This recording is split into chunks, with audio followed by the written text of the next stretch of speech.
You are listening to Historyman 1781, a project of ekbarnes.com, where we walk in the footsteps of heroes and proclaim freedom reigns.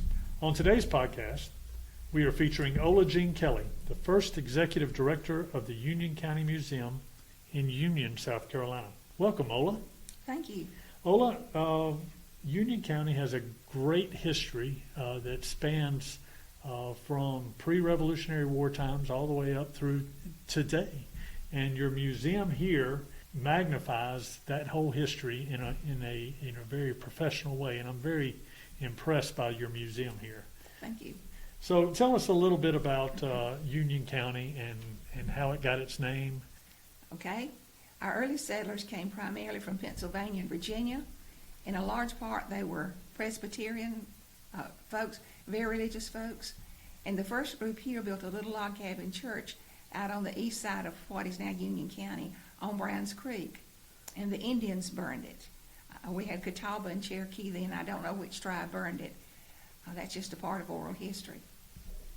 At the time of the Revolution, the Presbyterians built a church a little bit closer to Union, and the Tories burned that one. I see. And after the war was over, they built a third facility, insofar as we can ascertain, and realized that they were not using their facility every Lord's Day, primarily because they didn't have a minister. The Presbyterians at that time were requiring their ministers to have a college degree, and we didn't have a lot of those in this area. And so, being very generous folk, they invited anybody who wanted to use the building. I think it might have been used as a school too. Can't prove that, but that's conjectured. It became known as the Union Church. And so we take our name from a church and from a movement that people work together for the good of all. Well, that's great. That's a great story. Tell me about the growth of this particular area from there. Well, we were largely, for a long time, we were agricultural. And then the textile mills came in the early 1900s. And the mills were growing so rapidly that the mill owners were sending trains to the mountains of North Carolina and wagons to bring whole families down. And my father's family was one of those families, came down from Buncombe County, North Carolina. That's interesting. You're exactly right. The textile industry brought in all of these mountain folks. My people came from Robbinsville, North Carolina, and came down to Gastonia. So the textile industries they were looking for cheap labor, and these hardscrabble farmers were the place to go to find that. So they weren't they were barely scraping out a living up in the coves up in North Carolina. Let's go back to the Revolutionary War. So Union, the Union Church, and then after the Revolutionary War, wasn't this place named something else at that time, right after the Revolutionary War? There was a movement to name us Brandenburg in honor of Thomas Brandon, our Revolutionary War hero. In fact, we can show you that in the minutes of the court when he met. For some reason, that didn't make everybody happy, so it didn't happen. I see. So what are some of the other stories that have come out of this area that y'all know about here?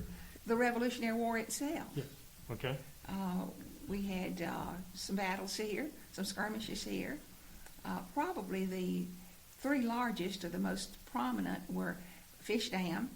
That's named for the fish dam that is in the Broad River. And when the water's low enough, you can cross the bridge going to Chester County and look to the north, and you can see the fish dam in the river.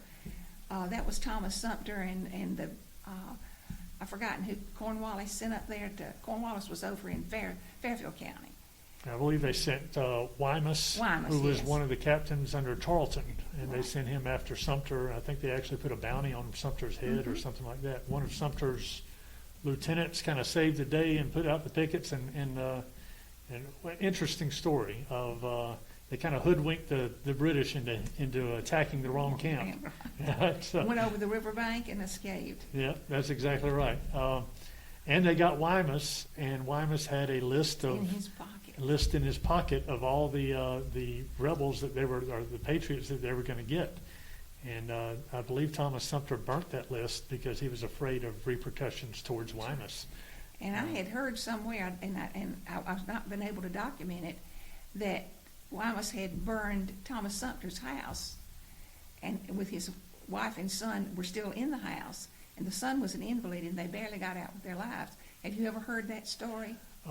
I've heard a version of that story where his wife had a gimpy arm, or kind of a fragile arm, and they sat her down in a chair and one of the soldiers put a ham up underneath her chair, and while they burned the house.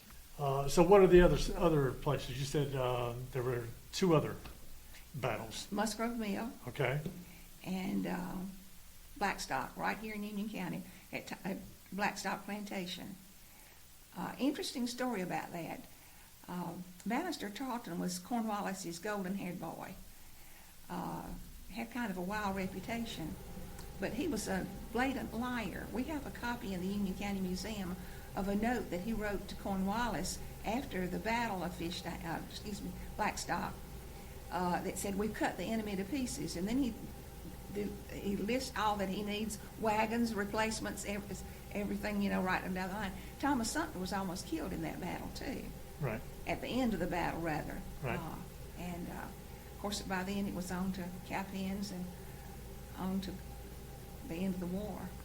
Well, Musgrove Mills also happened here in Union County. Yes. And it happened right at the time of the Battle of Camden. And there were actually, when Battle of Camden took place, when Gates was coming down from North Carolina to approach Camden, he met up with Francis Marion, sent Francis Marion to cut off the supply lines and burn all the boats on the rivers to Charleston to cut off the supply.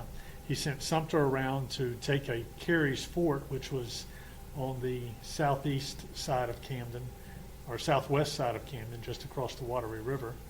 But at the same time, the militia coming down from North Carolina were engaging the Tories at Musgrove Mills. And although Camden was a big loss for the Patriots, Musgrove Mills was a big win. And there's actually one story in there where the Tories, despite the fact that they were fleeing the scene, one of the Tories pulled down his pants when he got across the river or across the creek, and he tried to show off a little bit, and one of the Patriots lined up his rifle and made him pay for it. So, but they were soundly defeated, and it was a harbinger of things to come. As far as what the British had to look forward to after they made it, if they wanted to push further north from Camden. So, great history here in Union. The thing that's sad is that when I was in school and I was an honor student, I never knew about this revolutionary history that Union had. It first came to my attention when an author, who's also an attorney, called for some information, and she said, "You do know that the American Revolution was won in the South Carolina backcountry." And I had to admit to her that I didn't know there were any battles fought here. So tell us a little bit about your relative that was actually in the Revolutionary War. Well, this was my 4th great-grandfather. His name was James Tracy. He was born in Maryland in 1760, came south. In the war, he was in several battles. He was in the Battle of Rocky Mount, Hanging Rock, and the one here, Blackstock's Plantation. Miss Blackstock went out that day and told Thomas Sumter he couldn't have a battle in her yard, but he did anyway. And they buried the British who were killed that day. They buried them where they fell. Is that right? And we had a member of our board who had a divining rod, and he would take it out there and show you where the graves were. And he told us that one of them is a woman, and we haven't figured out yet how they got a woman in the battle. The Battle of Blackstocks is actually, there's several different underlying stories that go with that battle. They had a woman who came out there and took some of Tarleton's horses during the battle, and then Sumter got shot, but Tarleton lost, and there's a lot of different stories out there. Beautiful battlefield. Oh, yes. It's very well preserved. It's like some of these other battles, even the Civil War battles up north, you've got great big malls that are in subdivisions that have gone across that battlefield. But Blackstock Battlefield is still pretty much like it was back in the Revolution.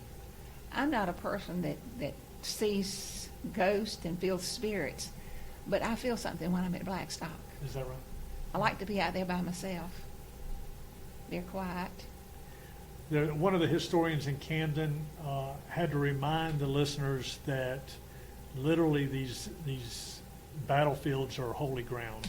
Yes. They are. A lot of them still have mass graves, and you were talking about Blackstocks, and the soldiers were buried right where they lay. That was not unusual, and it was an unmarked grave. In other places, you find nothing more than a stone, an upright stone, at a gravesite, and years later, those things are overrun or whatever. But Blackstocks is a unique battlefield, preserved through time. I just remembered another woman. I don't remember what her name was, but she saw Bannister Tarleton and his men approaching. Her husband was a farmer, and she got on a mule and went around the soldiers and warned Thomas Sumter and the folks at Blackstock that they were coming. Wow. So there was a loyalist in this area that y'all have mentioned several times in the conversations leading up to this podcast. Tell us a little bit about Mr. Fletchall. Well, he was obese. Is that the most unique thing about Mr. Fletchall? Well, it caused something there interesting. Okay. He chose the wrong side in the war, and that didn't sit well with the local people. Uh-huh. And they invited him to leave and forced him to leave. And we're told that he tried to hide himself inside a hollow tree. So this is after the Revolutionary War, when they were having all these down in Charleston. I think they were having a lot of court proceedings, trying to decide who was so in line with the British that they're not going to be able to live within the state of South Carolina anymore, and they had to forfeit their lands and their holdings and that sort of thing. So this is after the Revolutionary War. And he owned I think it was during. He owned about 4,000 acres on the Tiger River. And after he was invited to leave, the land was put up for sale. And Thomas Brandon was so highly regarded that nobody would bid against him. It was sold at the courthouse in Union, which property sales took place. And he got it for a song. Wow. So do we know where Fletchall went from there? Went to Charleston, I understand. I see. And then I think he went to one of the islands and lived out his life there. Tell me some other stories. There's a cannonball upstairs. There are 2 cannonballs upstairs. Okay, tell me about those. One of them was found at the site of at the river. A fellow was fishing and ran out of bait and decided to dig on the bank of the river to get some more worms, and found this cannonball and brought it in to us, and was very excited and thought he was going to be able to retire on the sale of that cannonball. But he did give it to the museum. We paid him a small amount for it. The only thing we've ever purchased. But it was tested by people who know about that sort of thing, and it was originally from that period. We have one from Brandon's defeat. Fellow was planting his wife some fruit trees. Pomegranate bush. Shrubbery thing, yeah. And dug a cannonball up. Our cannon is fully functional. It was made by a local blacksmith, and we've even fired it a couple of times. For ammunition, we used dog food cans with cement in them. There's a map upstairs that was drawn by one of the local historians, I believe. Dr. Alan Charles, who teaches history at the university here. I see. So tell me a little bit about some of the Revolutionary memorabilia that you have here at the museum. Well, we have some bits and pieces that were picked up at the Battle of Blackstock. We were saying that there were some belt buckles and... So tell me about the stone placard up there with Brandon's name on it. Where did that come from? There was a plaque that was fastened to the gatepost of the Union Cemetery that listed some of the people that were buried there. It kept falling off because it was so heavy, and we were afraid it was going to disappear. Right. And we had a smaller, lighter weight stone that could be a thick, probably a metal, not a stone, a metal plaque that could be affixed to the gatepost. and brought the stone one in here for safekeeping. The museum, when we started out this podcast, tried to tell the listeners that this is a great little museum that you have here.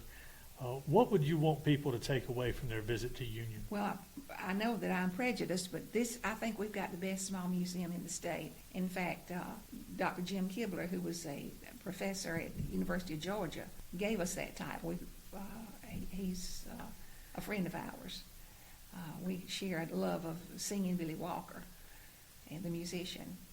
And it's just a great museum, and we've got a wonderful collection. And when you think that we've never purchased anything except that cannonball, everything else has been donated. And we're out of room. This has been a conflict between, I say no and she says yes to things, and thank goodness for that, because we've achieved so much more than we had when we started. But we've been collected, people of Union have been collected for a long time. And we had a museum on the second floor of a building at the other end of Main Street, and it was just open on Sundays, and sometimes the people that had the keys would forget to come, and it was not a good situation. And so the county and the city helped us get this building. Well, it's a wonderful little building. It's a wonderful little museum.